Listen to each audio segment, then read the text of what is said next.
Vediamo oggi come ci si muove a rete per coprire una fascia di campo molto grande.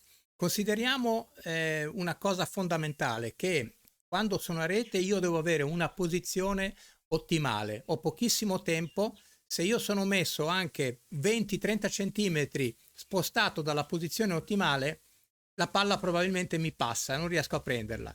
Qual è la posizione ottimale?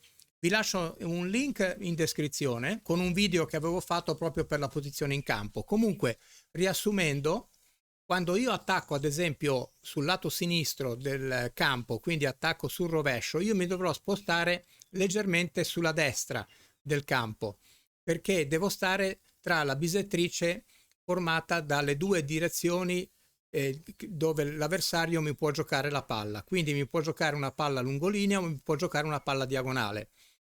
In effetti a rete c'è un'altra parte del campo, ma è molto difficile coprirla, quella che è il diagonale stretto, quindi un diagonale molto stretto, quello è quasi sempre vincente, anche se è molto difficile, come vi dicevo, tirare la palla lì. Se il vostro avversario vi passa più di una volta col diagonale stretto, cambiate avversario.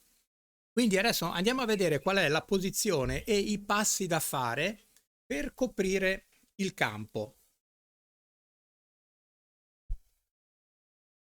Allora, io ho attaccato sul lato sinistro, quindi mi sposto, vedete, leggermente sulla destra del campo perché devo essere alla stessa distanza tra queste due angolazioni, quindi sia la palla diagonale che la palla lungolinea.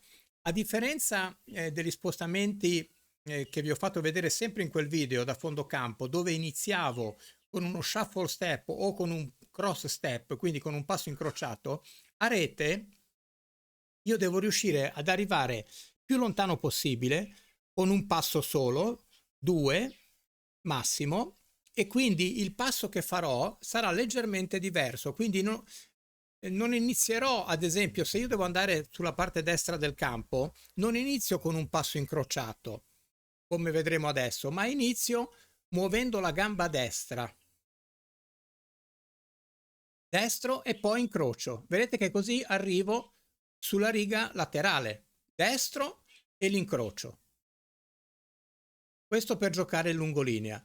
Quando io invece devo andare su una palla diagonale, quindi devo chiudere il campo, perché altrimenti se io mi muovessi in senso orizzontale la palla mi sorpasserebbe. Io devo chiudere l'angolo, quindi andrò maggiormente verso la rete.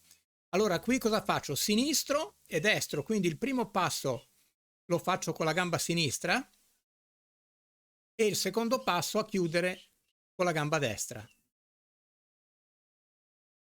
Noi oggi vediamo solamente questi due passi, quindi come coprire una larga zona di campo con due passi. Adesso l'avversario ci gioca un lob, per un lob che ci sta cavalcando. Quindi per arretrare faccio lo stesso passo che facevo quando dovevo arretrare, ad esempio con il diritto.